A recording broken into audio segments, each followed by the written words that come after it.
ہم لوگوں نے، بہت معافی کے ساتھ کہتا ہوں، ہم لوگوں نے دینی خدام کو اپنا خادم سمجھ رکھا ہے. خادم ہے لوگوں کا. کام ہی کیا ہے صاحب؟ مسجدوں کا کام ہے امامت کرنا، کام ہے ان کا مؤذنی کرنا، کام ہے ان کا. تنخواہ نہیں دے رہے کیا؟ کیا تنخواہ دیتے ہیں آپ لوگ؟ کیا تنخواہ دیتے ہیں آپ لوگ؟ ایک امام، ایک بیچارہ ٹیوشن پڑھانے والا آپ کے بچوں کو پڑھانے کے لیے آتا ہے تو آپ کیا تنخواہ دیں گے اس کو؟ کیا قرآن کی، کیا حدیث کی، کیا دین کی کوئی قیمت لگا سکتے ہیں آپ؟ کس کی مجال ہے کہ قرآن و حدیث کی قیمت لگا سکے؟ لیکن بڑا احسان کر دیا آپ نے. امام کو تنخواہ دے دی تو یہ سمجھ رکھا کہ صاحب تنخواہ دی ہم نے. تنخواہ، تنخواہ کبھی غور کیجئے معنی پر. تن کے معنی جسم کے ہیں اور خواہ کے معنی چاہنے کے ہیں. ایک جسم کو جتنی ضرورت پڑتی ہے اس کا نام تنخواہ ہے. کبھی غور کر لیں ہم نے دینی خدام کو کیا تنخواہ دیا. ہمارے اپنے گھر کے اخراجات سے دینی خدام کے اخراجات کو بھی کبھی کمپیئر کر کے دیکھیے کہ ان کی ضرورتیں کیسے تکمیل پاتی ہیں. مسجدوں کی کیا تنخواہیں ملتی ہیں امام کی اور مؤذن کی، اور دینی خدام کو، ٹیوشنز پڑھانے والوں کو کیا آپ دیتے ہیں؟ آپ کے گھر کے اخراجات کا عالم یہ ہے کہ ماہانہ 30، 35، 40 ہزار میں بھی رونا آپ کا برابر برقرار ہے، اور دینی خدام کو 8، 10 ہزار، 15 ہزار تنخواہ دے دی تو یہ سمجھتے ہیں ہم نے فرض ادا کر دیا. بیماریاں ان کے گھر لگی نہیں ہیں؟ کیا ضرورتیں ان کے پاس نہیں ہیں؟ کیا شادی اور ضرورتوں کا مواقع ان کے پاس نہیں ہے؟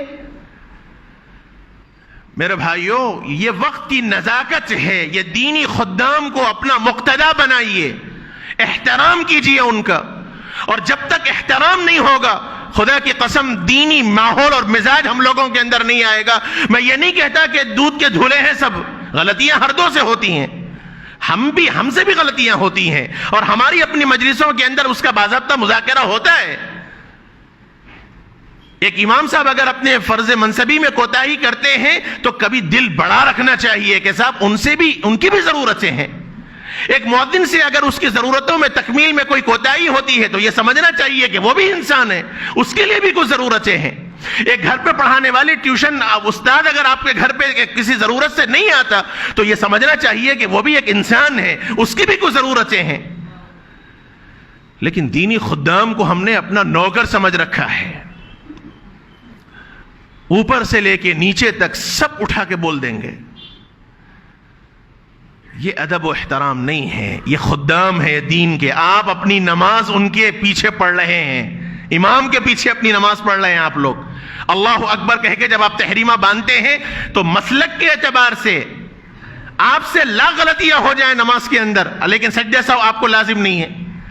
اور وہی اگر ایک امام سے غلطی ہو جائے، آپ کہیں گے صاحب میرے سے غلطی نہیں ہوئی، امام سے ہوئی، میں سجدہ سہو نہیں کروں گا، آپ کی نماز نہیں ہوگی.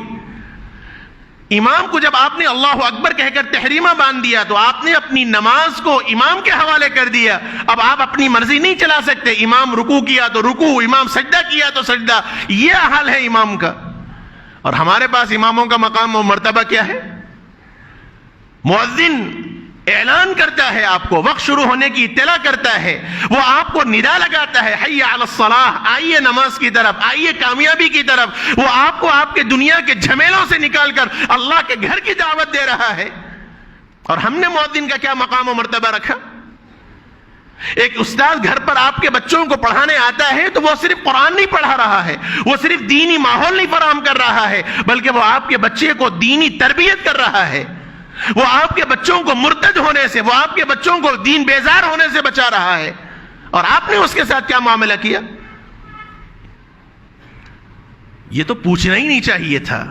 آپ اپنی خوشی سے، اپنی حیثیت کے مطابق دیتے.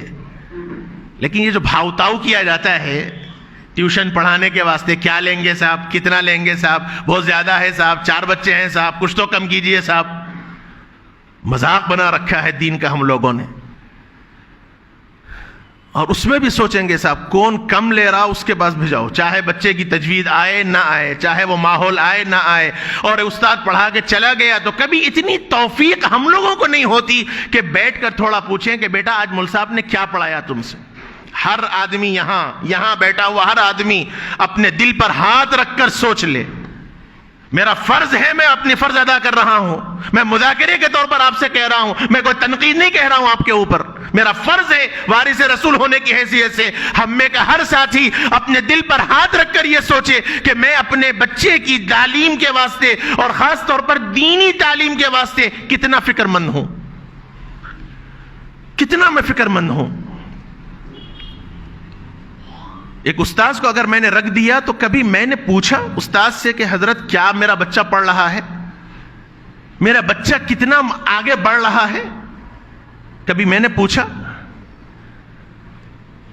استاذ اگر لاپرواہی کر رہا ہے تو وہ بھی انسان ہے، لاپرواہی اس سے بھی ہوتی ہے۔ ہمارا کام ہے ادب کے دائرے میں رہ کر ان سے بھی بات کی جائے کہ مول صاحب اتنا وقت ہو گیا، بچہ آگے نہیں بڑھ رہا، کچھ خیال کیجئے۔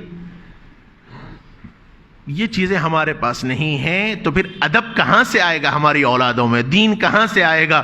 آج بچے بلوغت کی عمروں کو پہنچ رہے ہیں، بلوغت کی عمر کو پہنچ رہے ہیں، بالغ تک ہو جا رہے ہیں بچے، لیکن ان کو غسل کے فرائض نہیں معلوم ہے۔ یہ سچی باتیں میں کہہ رہا ہوں آپ سے، کوئی فرسودہ باتیں نہیں کہہ رہا ہوں۔ غسل فرائض، غسل کن چیزوں سے واجب ہوتا ہے، غسل کس کو کہتے ہیں، غسل فرض کیسے لیا جاتا ہے، یہ نہیں معلوم۔ ان کو بس یہی معلوم ہے گھر میں بابا نے شاور لگا دیا، شاور کھول دیا، ٹھہر گئے، نہا لیے، ختم۔ لیکن غسل میں نیت بھی ضروری ہے، کیسے غسل ہونا چاہیے، غسل کے آداب کیا ہیں۔ نہ باپ کو اتنی فکر ہے کہ وہ اپنی اولاد کو سمجھا سکے، نہ استاذ کو باپ نے بتلایا کہ میرا بچہ قریب البلوغ ہے، ذرا آپ اس کی فکر کریں۔ یہ ضرورت ہے میرے بھائیوں، خاص طور پر اولاد اور اولاد میں بھی لڑکیوں کی بہت تربیت کی ضرورت ہے۔ اپنے گھر میں دینی ماحول کو پیدا کرنے کی ضرورت